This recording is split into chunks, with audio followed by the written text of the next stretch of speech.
Good afternoon, all.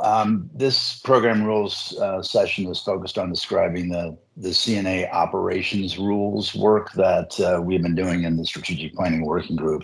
This work's been going on for more than a year in the SPWG, and we're finally getting close to being done with the first complete draft.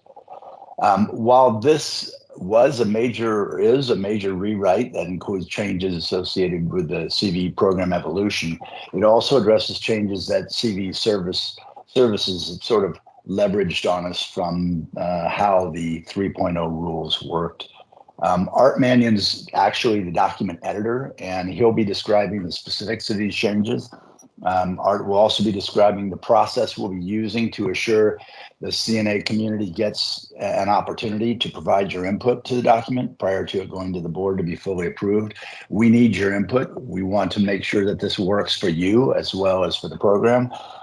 You are a vital part of the program, and we'll make sure that we can take your input and address any issues that you may have. So your input is vital to this being successful. Take the time to review. We appreciate that. During the session, we'll also be talking about, or Art will be talking about, the proposed process we'll be using to transition from the current set of rules to the new CNA operational rules once they're approved. And with that, Art, it's all yours. Thanks, Kent. And yeah, briefly, just to get things started, Kent is the chair of the SPWG. I perhaps foolishly volunteered to edit the rules months and months and months ago. I know a lot of CVE runs on, quasi-volunteer time, and there are a lot of people who put in a lot of time, and I really do appreciate all of that. I'm close to designing, I'm not sure what the right term is in the armed forces, but like a military campaign medal for the core group of people who have been through the CNA operational rules work. We've been slugging away at this for quite some time, and it's sort of difficult and complicated and brutal, but it's important, and we are getting through it. So I just want to especially thank the SPWG members who have been with us through all these updates here. Hopefully. Yeah, slides are moving. So yeah, I had to go look back through archaeologically through mail and calendar. This sort of started in March 2023. We figured out by July that an hour a week in group was not enough bandwidth. So we added alternating additional meetings to try to make progress on this. Good news, we're almost done, and the SPWG is almost done with what will end up being sort of a first draft that will go out for review and comment to the rest of the community. So, one important takeaway, in case you expect otherwise, is everyone here is going to get a chance to also review and comment on the rule changes. Yeah, challenge coin, something. I don't know what we need some kind of way to commemorate this. There are a lot of changes. I sort of naively first thought, yeah, we'll have a Word doc and we'll do a diff between that one and the final one, and people will see what changed. It'll be pretty straightforward. The rules are not going to line up at all with the 3.0 text. In fact, to the extent that we're doing any kind of versioning scheme, this is definitely a 4.0 and not a 3. anything. Even just for the the actual changes in the text, almost regardless of content, there's too much of a change to even sort of connect the dots easily. There's some ripple effects from this change. The EOL policy has had a temporary conflict placeholder for a long time. We'll get to finally remove that. Glossary and dispute resolution policies will probably inherit some changes sort of downstream from this as well. We're going to cover this in a little bit more detail. So we have developed what we're calling a draft schedule. In fact, for today's discussion, I'm going to slightly prefer if folks have comments and feedback on what the review schedule and process should look like. I think that would be a useful discussion to have right now. It's entirely possible some of the highlights of the rule changes will interest folks. I'm going to suggest we may not have a lot of time today to really get into that, but I 100% promise there will be opportunity to have those discussions keep track of them and figure out, what happened. The goal at this point, and I have to just disclaim right away, this is still subject to change, is that we'll have a draft in early January coming out of SPWG. The next part of the plan is give the CNAs 4 weeks to review and comment. To the extent possible, SPWG will sort of handle comments as they come in, but SPWG then gets 2 weeks to finalize that, have any of the longer, more involved discussions if needed, and turn around another draft. We'll call that the second draft. 2 more weeks, and this review cycle goes to working group chairs who will have the responsibility to determine if and how their working group wants to be involved. Similarly, right, we'll handle comments as quickly as we can during that period. But if nothing else, SPWG gets another week to finalize that round of comments. Okay, next up, there's a final draft. This goes to everyone who was involved for a week, with a warning that at this point, having already had at least 1, if not 2 or more chances to comment, we will probably not entertain substantial changes or comments at this point. This really is sort of final review. And this is a board vote. So the board gets at least 2 weeks of review that may or may not be connected with the time period that the vote is open for. If I did my week math correctly, this puts us somewhere near the end of March 24 to have the rules at a board vote. We've also discussed having a provisionary or grace period. It's come up that some of the rules changes may require CNAs have to adapt make some changes or adapt their practices. Possibly, this may affect CNALRs more than less scoped CNAs. So the proposal here is to have a 90-day grace period. The rules are in place, but won't be enforced. And enforced probably be in quotes. It's not as if the program spends a whole lot of time policing and fighting detailed rules violations. But for example, if a dispute comes up in this grace period, it'll be a bit of an open question, and no one's going to get held accountable for, hey, we're breaking the new rules on day 2, and someone is disputing what happened. You get a 90-day pass is the idea here. Okay, how do we go about this? At this point, we've had a couple of different ideas, but I strongly suspect it's going to be a Google Doc or more than one Google Doc. This lets us do things asynchronously. GitHub was an idea. I think the barrier to some folks doing PRs and things in GitHub will be a little bit too high.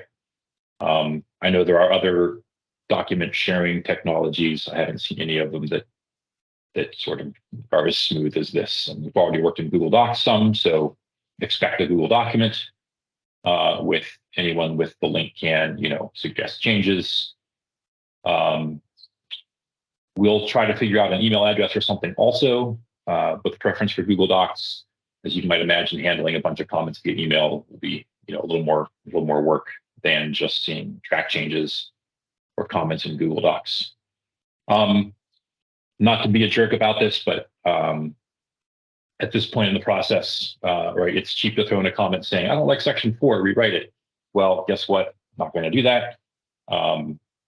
Suggested changes will be strongly prioritized. We appreciate, and we're going to not.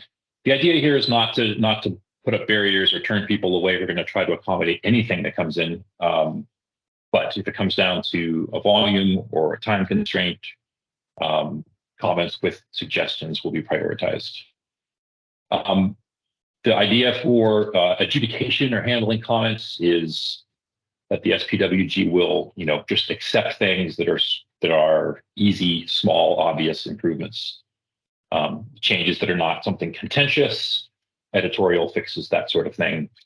The SPWG will have some discretion here, but things that are controversial, do not have consensus, are significant or major changes, we'll have some discussion that will at the very least be discussed with the people or parties making the suggestions. SPWG will probably discuss it. Others involved are welcome as well. I could see this taking the form of a meeting or an SPWG meeting, or hopefully not too long of a thread of commentary in a Google Doc, probably an email thread if need be. No set fixed way to do this, but we do plan to handle any discussions that require, more than a quick accept or reject of a change. In the end, the SPWG sort of holds the editorial authority here, and it is ultimately a board vote. So, in the case that someone or some party has a very, very strong opinion about this, your ultimate power is to influence the board, other than the usual techniques we all use, which is, make a good argument and provide some evidence for it. We're going to go over some highlights. So I mentioned earlier, a simple diff of the 3.0 and 4.0 rules is not going to be possible. I've collected some, but probably not all of the significant rule changes. The idea being somebody can read this document and, get the first 12 or 15 or 20 major changes and know where to go looking for things. Again, since a line by line, word by word diff is not going to work out. We've also got a couple of places where collecting rule changes that, they sort of came up in discussion in the SPWG, or I noticed them in the past 6 or 8 or 9 months, but they didn't quite rise to, yes, we're clearly going to address this in this rules change. We have consensus. Here's the new text. A parking lot, I guess, so to speak. This is my personal GitHub. I think these things should end up on a CVE GitHub, but I don't have permission to sort of manage them well there. I probably can figure that out. They are here for the time being. I'm happy to move these to a proper program-owned GitHub location if that's desirable. I'm going to switch sharing here and hopefully not break things, and we're going to look at that first document in a web browser. So stand by while I shift sharing gears here.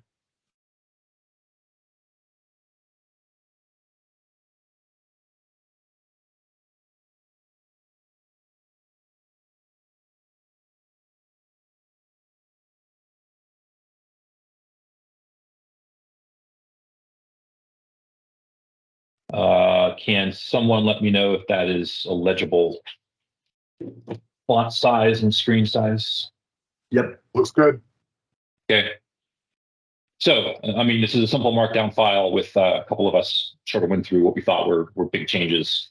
I'm going to run through them fairly quickly. Again, I'm happy to discuss this, these things a little bit here, but we don't have time budgeted today for, a full-on rules topic engagement. So from the CNA 3.0 rules, there's a handful of sections and text that are sort of governance oriented. That stuff has been moved out. I believe the stuff that's been removed is elsewhere. I'm not entirely sure where yet. That may be a document that's forthcoming. So there's still some sort of how to manage and administer the CNA and the scope are in the rules document, but the shift here is sort of to split out operational rules, right? I'm a CNA. What do I have to do to operate is what these rules are now all about. Some more program governance stuff and what the organizations look like and how do they relate to each other are removed from this document. Somewhat generically, information that is sort of true and valid for the entire program has been removed. Primarily this would be the glossary, and there's a section on CNA program structure. Historically, and before the new cv.org website, this document and some other documents were the places where these things lived. As we're moving to a better organizational structure, it doesn't make a lot of sense to have a glossary of terms in 3 or 4 documents. For obvious reasons, things get out of sync very quickly. You have different definitions for the same term. So centralize the glossary, centralize things like how the program structure should look, and this rules doc just points to those. Things really got reordered and moved around. This table collects some of those moves. A lot of this is just renumbering, but it's a little bit more than that. There's renumbering. There's sort of restructuring of some of the parts. Again, going into this, I sort of expected a more straightforward process. It simply wasn't. I felt like we were digging ourselves a hole, but upon reflection, I don't think any other option was as good as this. It just needed a serious revamp, and we're paying the price for not having done it sooner or in smaller bits, and that's okay because we're getting close to getting it finished. Introduction was just shortened, basically. Again, there was a lot of sort of how does the program work content in there that is not really directly material to how to operate a CNA. And a lot of that content's on the website. Doesn't need to be in every document over and over again. There were some important terminology changes. We needed these in order to even be able to write rules. So I know a lot of us, and myself included, talk about vendor, the CNA, the vendor CNA. We've officially, barring future feedback to the contrary, chosen the word supplier and defined it, and product. So the supplier, makes, maintains, develops the software or the software product or the system in question, not excluding hardware. And product is the thing, it's the unit of software. And we define them to be very inclusive. Yes, open source is covered here. Yes, firmware is covered. Yes, a hardware device is covered, assuming it has a computer and software in it somewhere. All those things are covered. We just had to pick words in order to write rules consistently. Physical attacks. There's been on and off discussion for years, I'm sure, going probably pretty far back, about CVEs for physical attacks. The sort of most recently sort of popular discussion was, I think, a Janet Jackson song cranked up with sufficient amplification and bass would break a hard drive. If you can damage a thing with a hammer, it doesn't get a CVE. I'm sorry. That is a physical attack. CVE is about cybersecurity issues.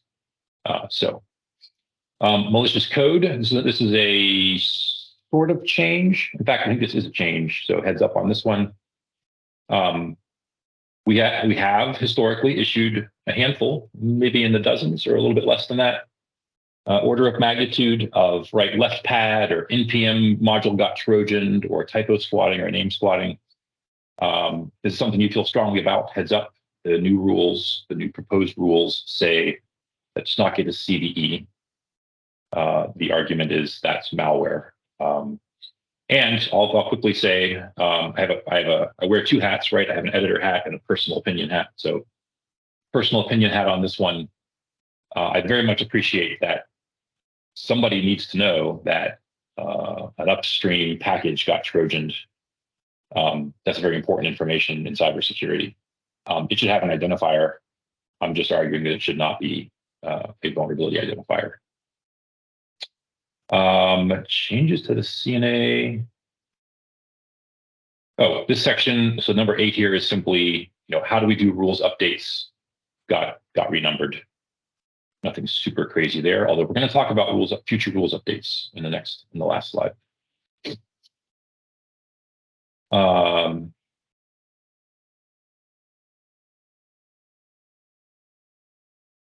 I think this is probably a small, actually not a major update. It's probably very standard stuff. No surprise, hopefully, to anyone. You have to follow the CNA rules. And you have to adhere to the program terms of service, which has already been the case. I think maybe we're just being more clean and explicit about that. There was some language about sort of parent and sub CNAs. That's all has in reality changed some time ago. Rules are updated to remove that language and be actually precise and consistent about all of the terms for the different parts of the organization. I mentioned this earlier, definitions get shipped out to the glossary on CVE.org. Updating that glossary is also a board vote, and that will be a piece, an accompanying piece of the rules update, is to get some of that terminology updated. For example, the supplier and product terms we talked about a little bit earlier.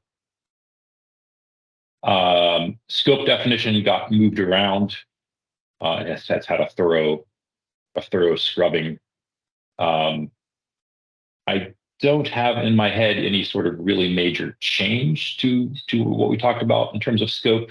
Better, hopefully more cleanly written rules, but we didn't turn scope on its head or anything. CNAs need to define scope. It needs to be approved. You need to try to play within your scope. We acknowledge that scope overlap happens. Here are some things you can do when scopes overlap. CNA administration is, how do I set up my scope? My points of contact that I have to have as a CNA, but that sort of business. Let's see. This is similar to one we just covered. Almost pretty much program organizational terminology cleaned up, old things removed. 15 is a big one. They're in 7, let's see, probably everyone's favorite, definitely my favorite section, most read section of the current rules. These bits of section 7 are sort of what is a vulnerability? How many are there? Is it in a cloud, customer controlled, not customer controlled? And sort of how that all works together to help a CNA decide, should I assign? Is there a vulnerability? How many are there? Is this cloud? Is it on-prem? And we spent a lot of time on this, and even as sort of associated but not directly involved with the rules revision was a cloud working group, or an ad hoc cloud working group that spent a lot of time on this as well. The proposed solution is to not say anything about cloud or AI or hybrid or on-prem or any specific technology.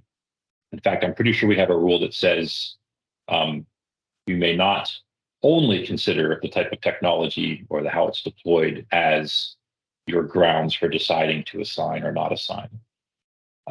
This has been really revamped.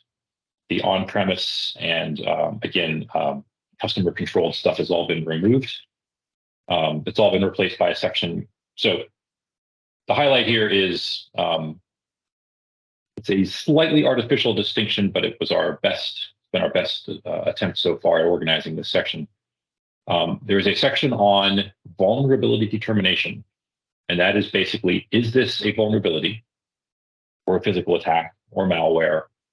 How many vulnerabilities is it? Is there sufficient evidence of a vulnerability? Is it public, right? Is there a vulnerability here, or how many are there? And assuming the answer to that is yes, now 4.2 is assignment. Do I assign? How many do I assign?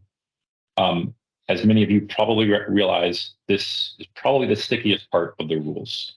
A lot of disputes happen there. We have not solved this in terms of written perfectly great, strict rules that work in every situation and have flowcharts that resolve every path. I don't think that is philosophically or scientifically possible. So what we've done instead is try to organize the section a little bit more cleanly, right? Is it a vulnerability? Do I assign? We have a section specifically calling out that CNAs are expected to use judgment. They are expected to use their best judgment. There are situations where there's not going to be a straightforward answer, and we fully delegate that the CNA gets some discretion and judgment to decide, should I assign a new ID? Is this a broken or improved fix for a previous issue? Is this 5 IDs? Is it 1 ID? Multi-vendor issues, multi-party issues, all of that mess. We're just being more explicit about CNAs have a choice here. It probably belongs on this list, but I don't think it is. This is a work in progress. There's another probably relevant section that is, what do we call it? Right of first refusal. So this is sort of about CNA scope. And I've seen almost weekly discussions and complaints and arguments about, hey, a vendor CNA didn't assign. I can't make them assign. They're going to slow roll it. They're going to block me from getting one, which is not even true by the current rules. However, we see these complaints. So there's a bit more explicit writing in the rules about the right of first refusal. This comes from at least U.S. real estate law, possibly other places. But the idea is the CNA, of course, with the most appropriate scope, which is very often the supplier or vendor CNA for a product for which the supplier is also a CNA, gets the right of first refusal. And that's still true today. We're just being more explicit about it. If, under certain conditions, that CNA chooses not to assign, other CNAs may assign. In most cases, and especially for a public vulnerability, we have a strong preference that a CNA LR does the assignment to avoid collisions and duplicate assignments. But this is more clear that if the CNA in question, for example, publicly documents that they do not assign for low and medium vulnerabilities, that is perfectly fine. They are totally allowed to do that. They are a fully conforming, responsible CNA. They have passed on their right of first refusal, or they have activated it, and other CNAs then may assign for those issues. End of life is sort of sneaks in there a lot. So, hey, I got a report, it's an end of life product. That's absolutely fine. You can choose to assign. You should tag it appropriately if you do assign. If you choose not to assign, that's also fine, but somebody else is allowed to assign them. So the first refusal section is a little bit more explicit about what is in fact already the practice today. 16, end of life rules. We made sure that the dispute policy and end of life policy, which are separate documents, are in sync with the rules revision, and they are. The end of life rules have a temporary conflict section that will get removed when we go revise those later after the CNA rules get revised. And a couple other updates, as I mentioned earlier, in the sort of ripple effect of the CNA rules changes. So that's the end of this document for the moment. This is a work in progress. Even in talking today, I've realized probably a couple of things missing, and I see a couple of things that could probably be compressed together that don't need to be separate. To the extent this is posted on GitHub, if anybody's, submits an issue or a PR, I'll certainly take it. But basically, as we work through SPWG sessions and notice significant changes, we're stashing them in here. I'm going to pause just for a moment. I do have at least one more slide or two to go back to. And again, we do not have a lot of time to get deep into the rules, but I will just pause for a moment in case there are any strong reactions to any of the highlights listed in this page. I'm looking at chat for a minute.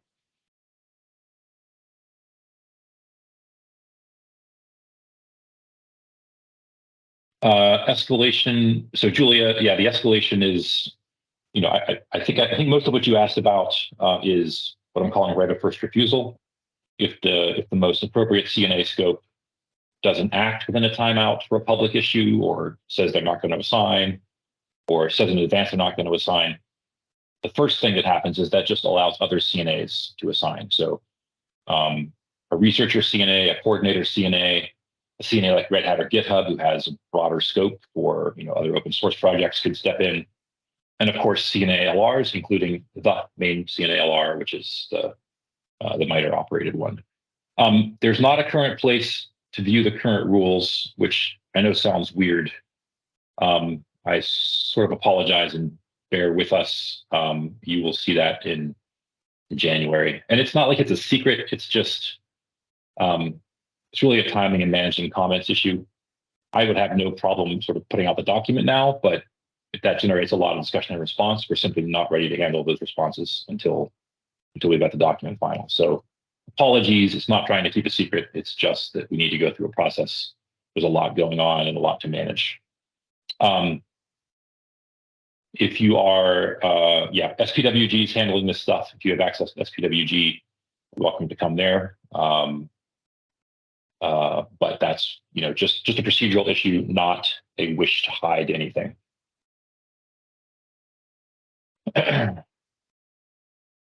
Art, this is Dave. Yes, if please. I could just sort of flesh out a little bit what Julia posted in chat.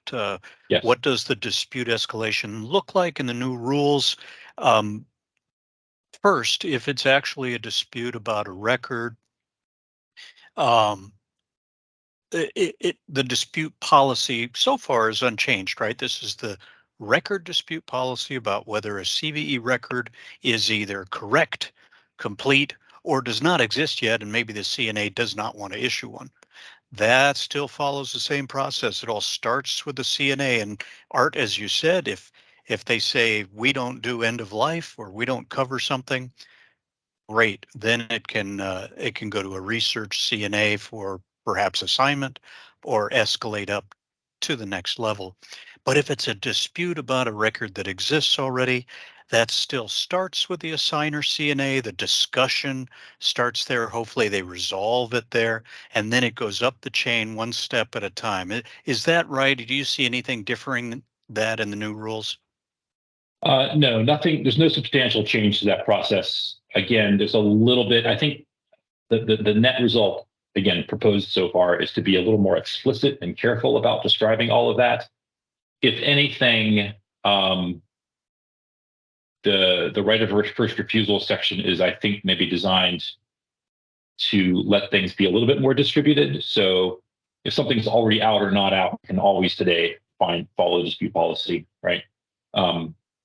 If it's a moment of assignment question and it hasn't risen to the level of a dispute and needing to involve LRs and more of a hierarchy, there is, I think, some sort of spirit of the law idea that, hey, CNAs with other CNAs with appropriate scope can assign without having a big multi-party discussion, right? The idea is here, and Chris mentioned this at the beginning, right? Mission of this program is to assign IDs to publicly disclosed vulnerabilities. So there's a thread and something with my personal opinion hat on, and also board member hat, right? If the program and the people involved are spending hours and email round trips and hours of their time and then days of delay just trying to get an ID assigned to something, maybe we should just assign the ID and then have the discussion. Maybe it was a bad assignment. Maybe it wasn't a vulnerability. Maybe there's a new vulnerability type coming out, and after 6 months of discussing it, we're going to find out an answer and have some precedent and move on from there.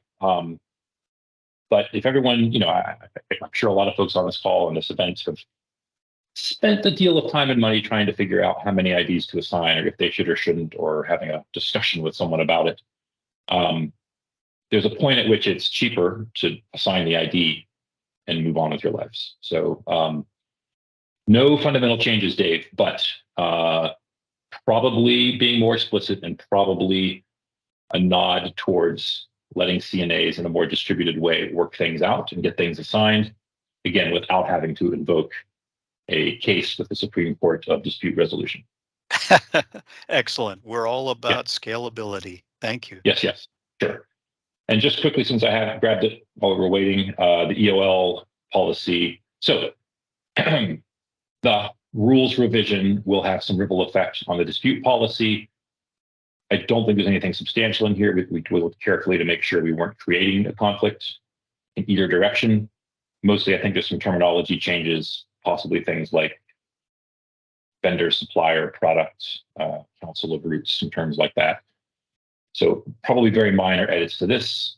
The end of life policy will need a little bit heavier edit. For example, this section 3 is being resolved by the rules change. So this can go away entirely. And of course, I found stashed at the end of this document, I know where to look now, one more place to have an unmanageable set of definitions. So these will probably go out. And then the rest of this, I expect just to have some minor wording changes. Again, probably supplier instead of vendor and that sort of thing.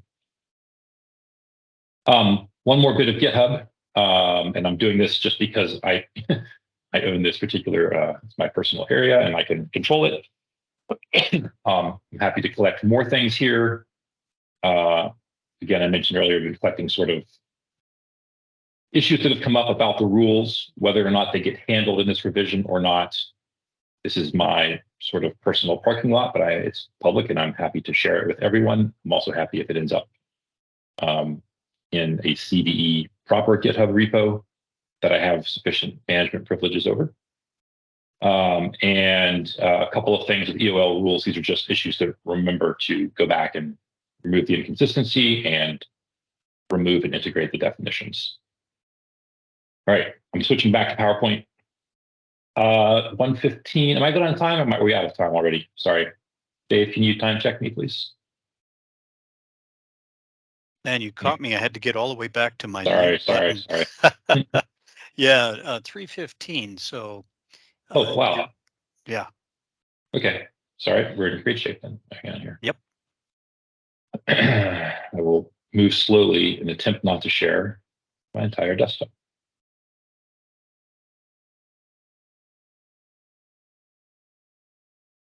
All right.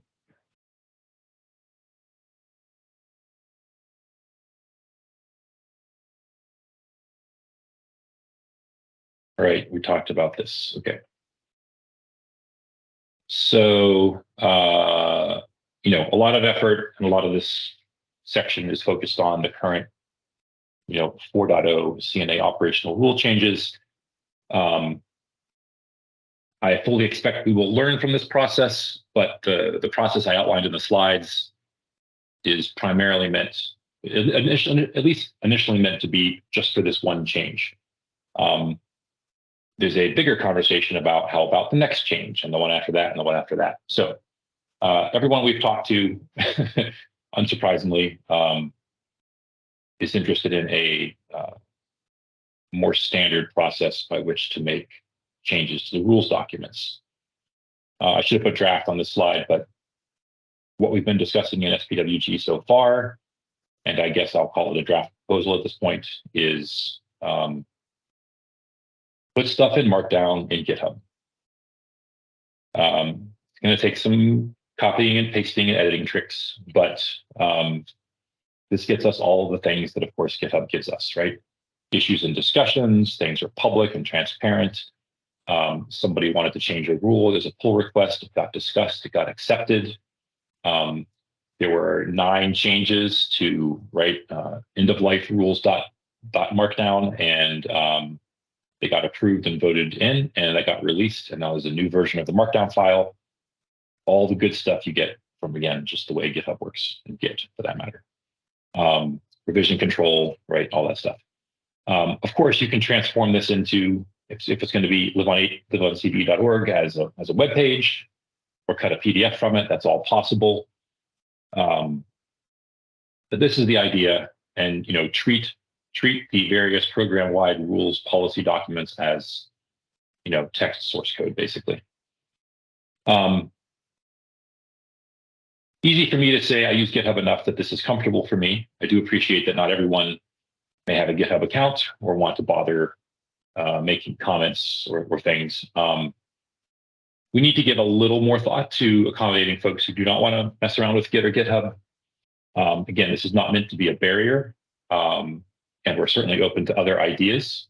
However, emailing around a Word doc will not be supported. So, don't ask for that. And I think once this big revision is done, I don't think, we'll see how the future revisions go. The value to me in Google Docs is often lots of people making lots of changes. That gets much more painful if you have a bunch of PRs to track in GitHub. But I think once the docs are stable, primarily after this 4.0 operational rules release, the rate of change manageable by GitHub will be practical and doable. Not really sure about this yet, but maybe every 6 months, right? Document must be reviewed. Maybe there are no pending discussions or changes. So every 6 month period, no change to the rules, no vote, things continue as is. There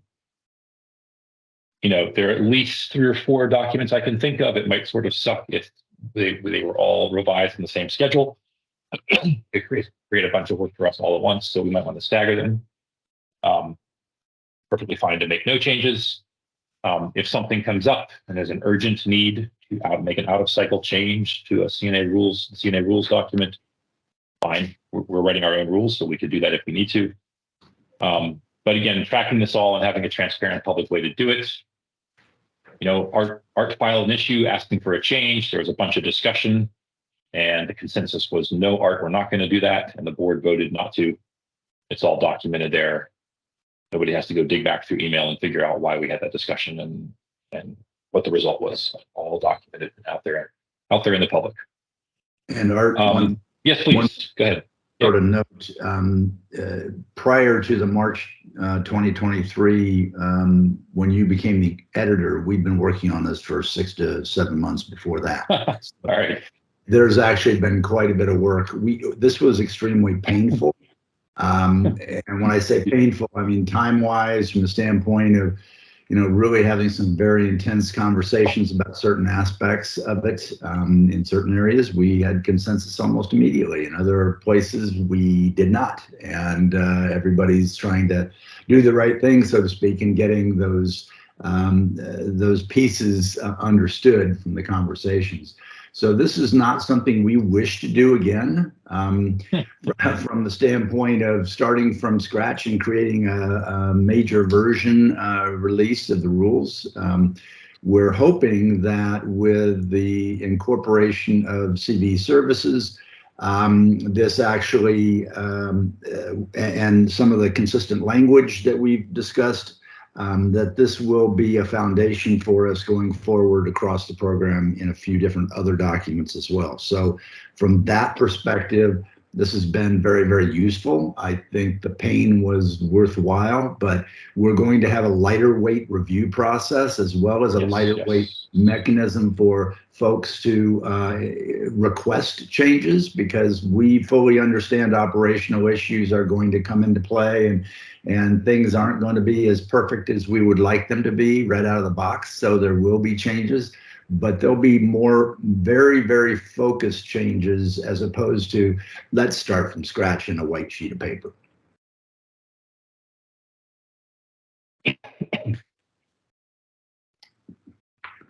Yeah, so again, I was let's see, I'm gonna check chat, but first sort of solicitation is for thoughts or feedback on the review process, primarily for this current set of changes, but also for what things might look like in the future on a regular basis in a consistent way. Secondarily, any of the rules highlights really light anybody up. Happy to take that feedback at any time and sort of get ahead of it and get involved in those discussions. I'm going to read chat, but please speak up if you'd like to.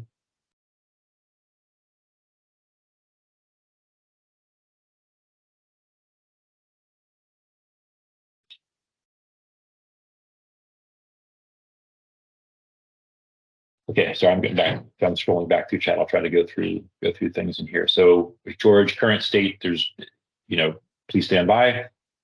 Yeah, there's some separation, Julia, between first refusal and dispute, but it's part of the same. Someone has a concern about a CVE being issued, not being issued, the content of it. Guess what? We have rules, and they're getting better on how to resolve those things.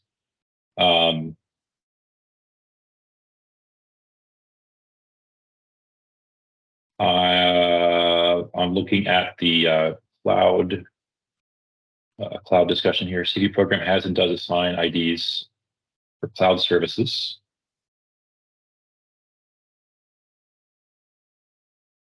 Yeah, I think the short answer is, again, the words customer controlled and cloud just don't show up in the new rules. Cloud might show up as a rule in the rule saying, don't only consider cloud as your reason to assign or not assign. So again, we spent a lot of thought went into this, and there will be time for further discussion and review. But we actually, I think, in a good way, really simplified that part of the rules. It sort of comes down to if the CNA, acting in good faith and with their best judgment, has sufficient evidence of a vulnerability, and it's public or going to be public, and has scope, then the CNA should assign. That's basically it. As you will note, it could be cloud, and those things could be met, and a CNA can assign. It can be AI, it can be hardware, it can be firmware, and a CNA can assign if those conditions are met. In fact, should assign if those conditions are met. Yes, there are. I have to look at it every time. I feel like there are some contradictions in the current assignment rules related to cloud. If I draw a logic chart, they usually do work out. But we tried to simplify that, and I hope that we succeeded there.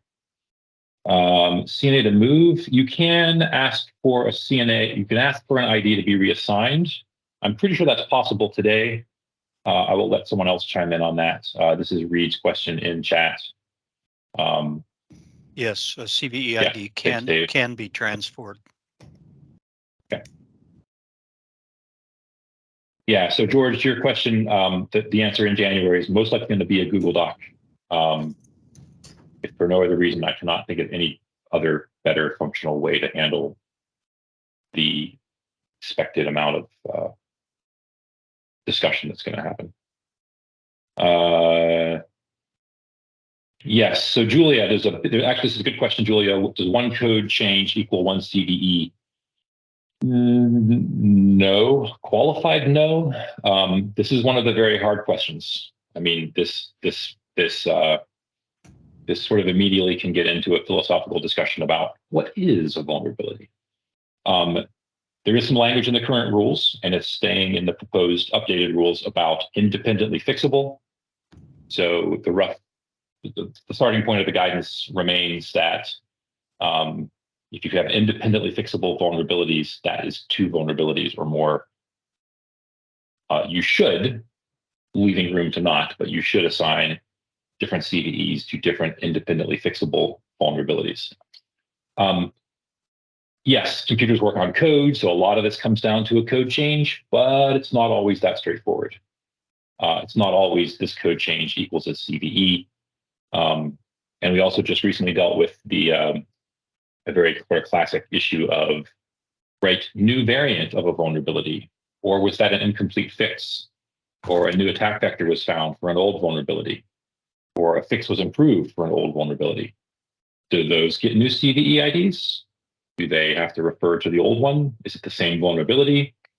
Is the lack of coverage from the initial patch itself, is that problem a new vulnerability? And the answer is DNAs use their best judgment. There is, I believe, no scientifically correct answer to those questions. At least we're not going to get that figured out in this revision of the rules. So code and independently fixable are definitely involved in this decision, Julia, but it's not a simple answer. Okay, yeah, Reed's question is answered. Okay. I've exhausted the chat discussion. Anything further on this?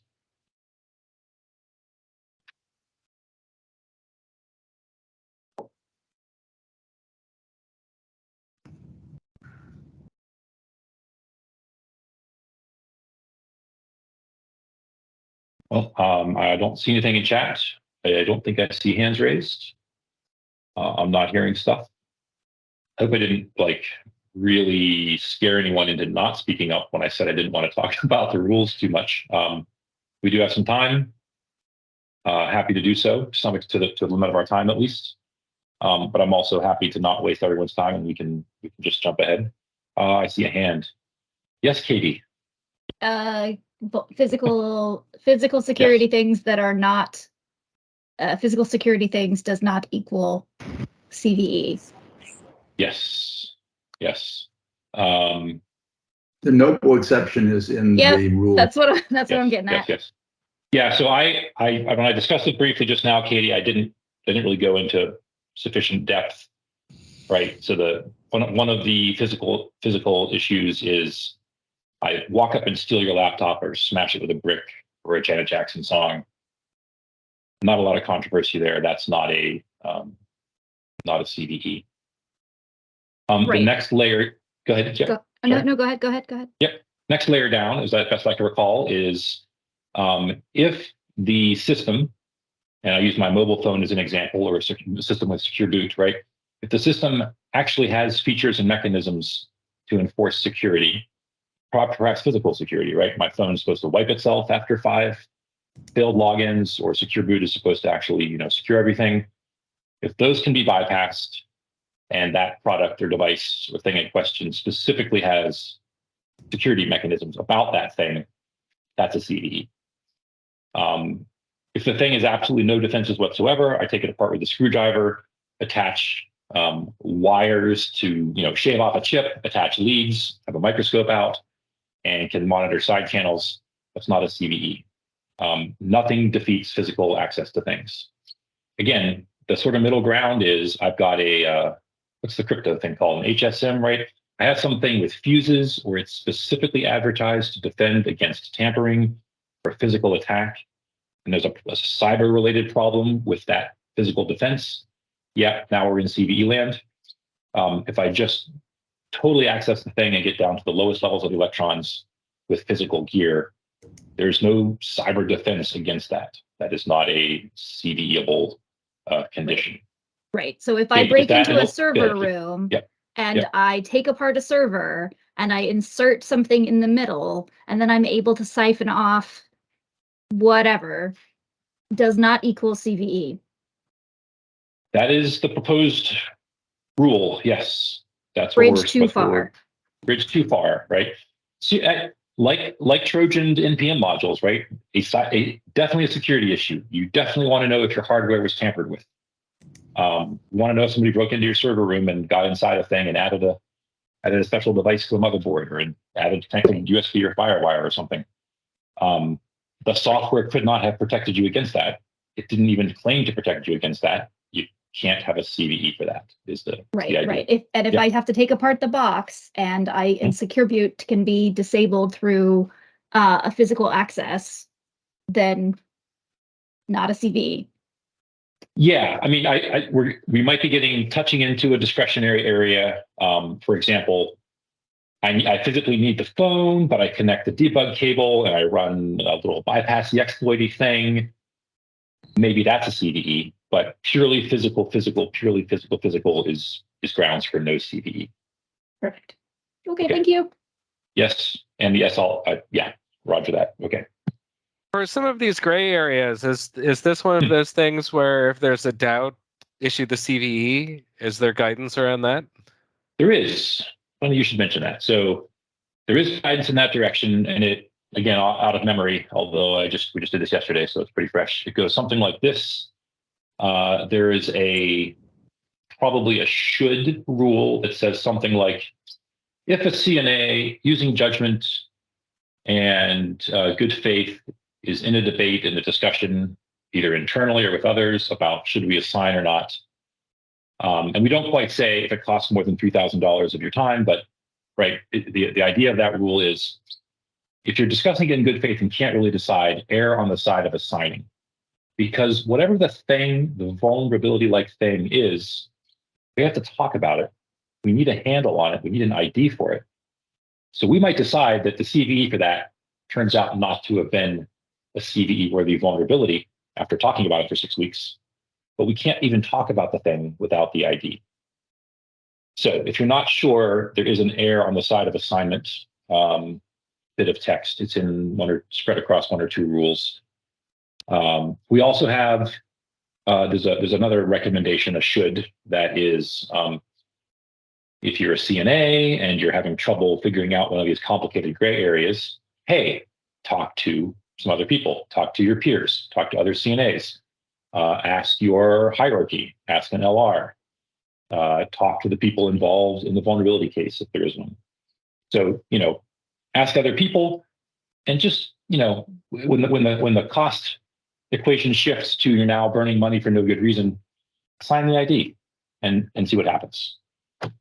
So that's what's in the rules proposed. That does sort of bump up to a program level discussion, which we're not going to really declare that in the rules, but is it the overall stance of the program to err on the side of assignment? With my personal board hat on, I would say yes, but I don't claim that represents everyone's opinion.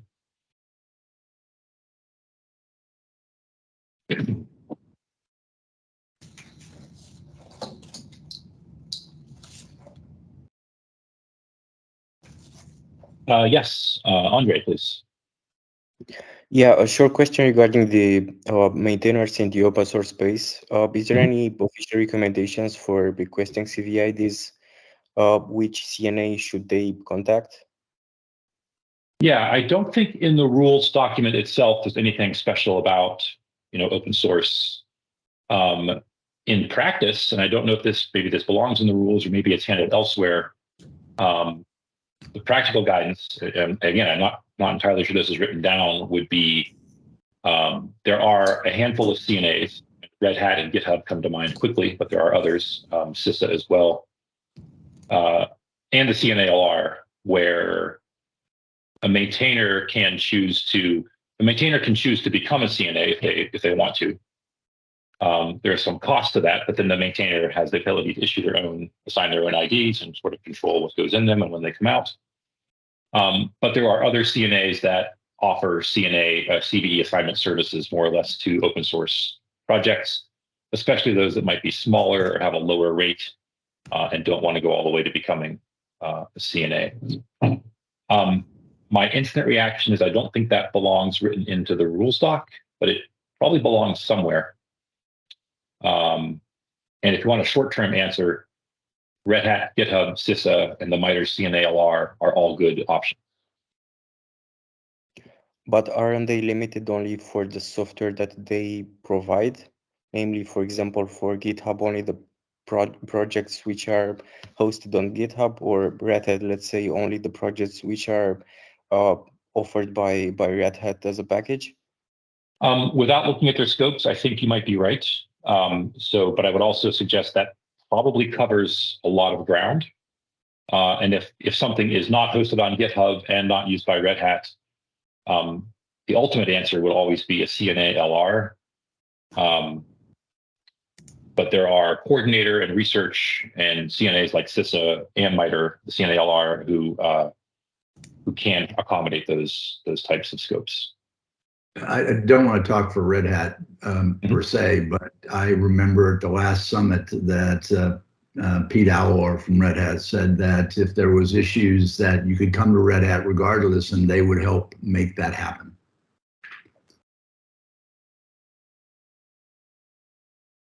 Yeah, I wouldn't be invoking Red Hat unless I was pretty sure that they do this on a regular basis. We have Red Hat folks, in the meeting here as well, if anybody wants to speak up. But again, I'm from a rules perspective, I'm going to take a note here to see if that's something that is addressed or should be addressed by the operational rules. We actually, similar to the cloud discussion, we're not trying to make any distinction between open source, not open source, proprietary, commercial, software, evidence of vulnerability, public. It's a CVE ID. And I appreciate that how to do that does matter on the ecosystem, right? It does depend. But I believe there are some decent open source options available today. Yeah, totally agree. In my opinion, we should promote the maintainers of small open source projects to request this kind of announcements for the entire community about the fact that they have a vulnerability in the software that they offer, so we can be really clear about which CNA that they can contact. Yeah, there's I was working with someone on something coming out of, I think it's going to be OpenSSF. I think it's going to be a blog post, but someone over there was writing a document almost exactly as you're describing. I am an open source project. I might not be particularly large. I might not be a Red Hat sized open source project or an Apache sized project. How do I get a CVE? And this document is written as guidance very specifically for that. And it's, I don't know, I don't believe it's out yet, but that's coming probably pretty soon. So that may help as well. Yeah, it will be great. I will keep an eye on their Slack and blog. Thanks. Yeah. Mm-hmm. Art, that document, Yes. I believe, was Python Software Foundation. I'll try to find that link, a document to help open source projects become CNAs. Yeah, it is Seth Larson, and he is Python person. And I think the document might be finished, but there's a blog post in the works or something. Anyway, there'll be some news out about that. Yes, thanks, Dave. I'm going to look as well while we're talking here.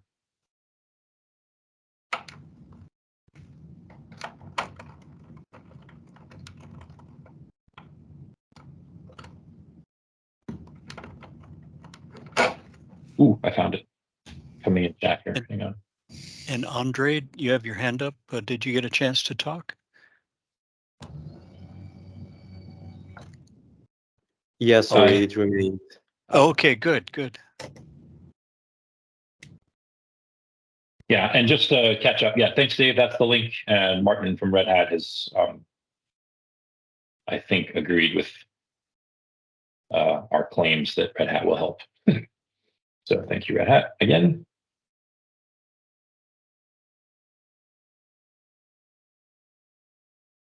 Scrolling back through chat for a moment. Hang on here.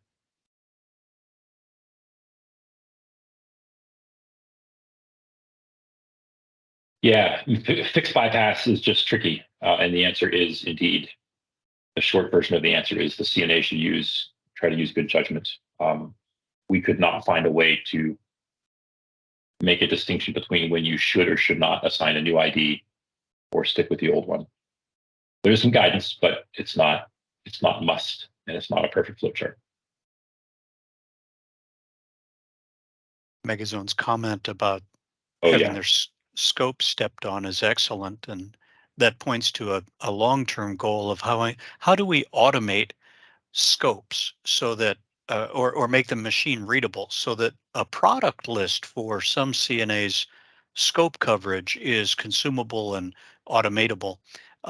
That's a long-term goal, and anybody in the community who wants to work on that, we would love it.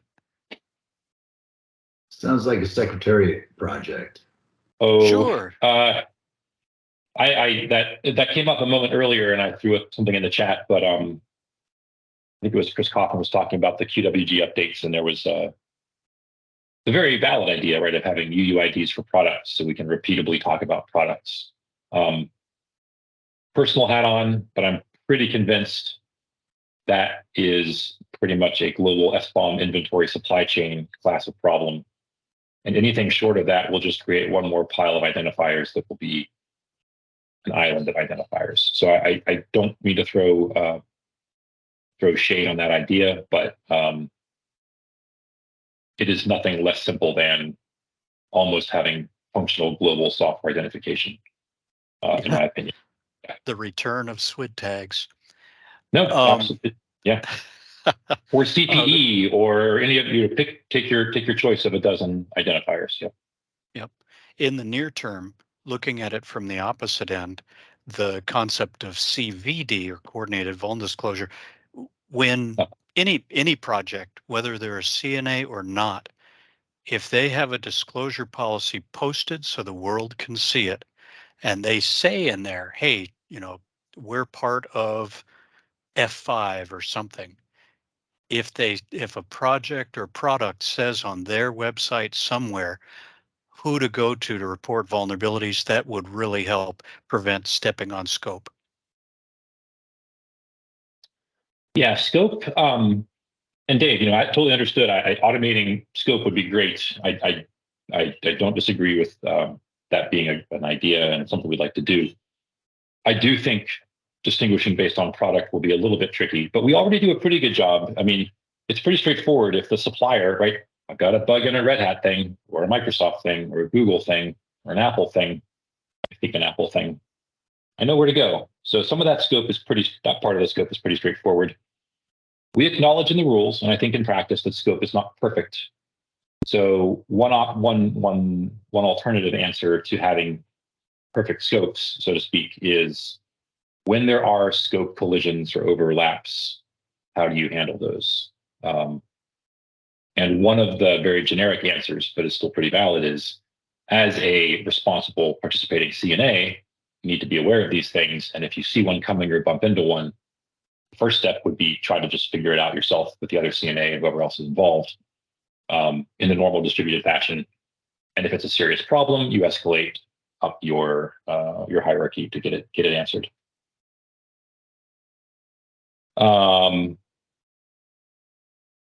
Sorry, scrolling back here. Yeah, so disclaimer, my day job is I'm a contractor for CISA, but also CISA has recently expanded their CNA, they've added CNAs to CISA and expanded their scope coverage So I think Kendall wrote, right, ICS, CISA's had a pretty long-standing CNA for ICS and OT scoped issues.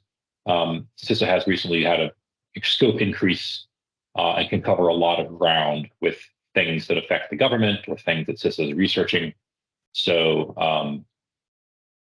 to the question earlier about, who can help me get an ID, CISA is an option for that with the scope increase, perhaps more of an option.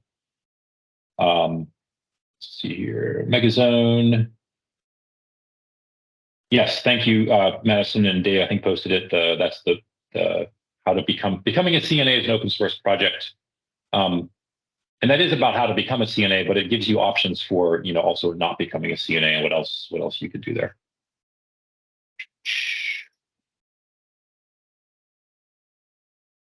Yeah, naming things is hard. Security.txt is a fine idea, but naming things is still hard. And in my most recent look, I was a little bit more involved in security.txt back when it started.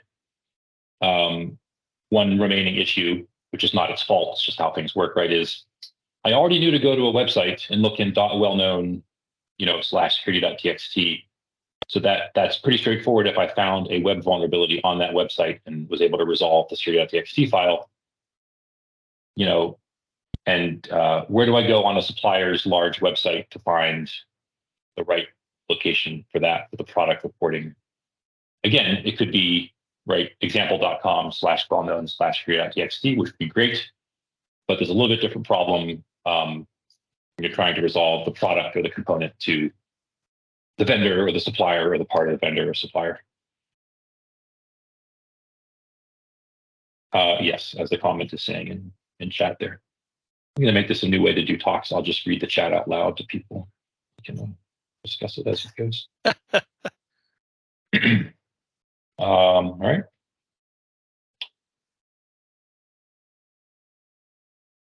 I'm going to pause and ask for any other comments or questions again. And no reason to fill up space and time. If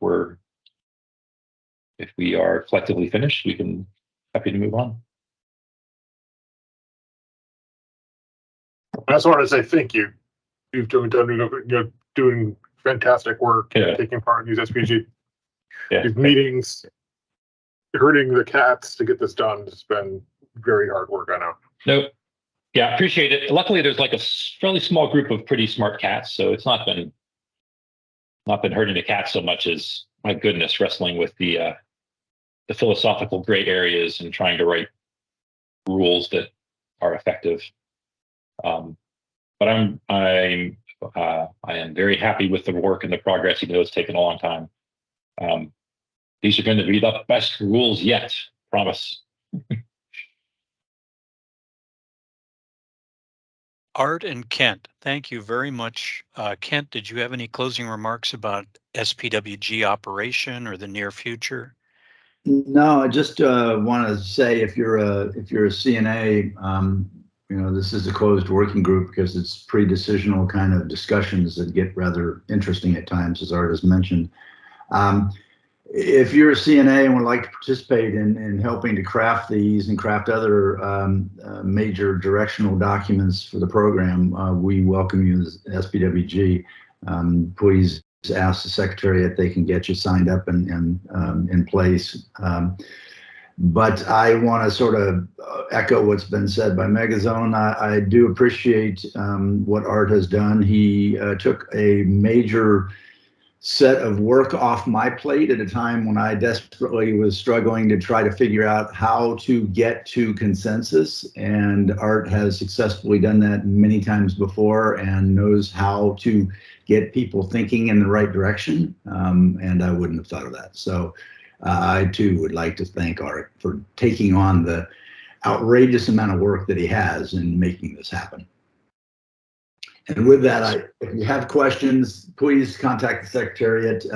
They can get any of your questions to us. And if it's about coming and helping, we'd love to have you. Excellent. Thank you. Yeah, please, everybody, visit cve.org, go to the working groups page, look at those working groups and participate. It's through the community effort that all the effort that you're all putting in that we get better as a program. So thank you.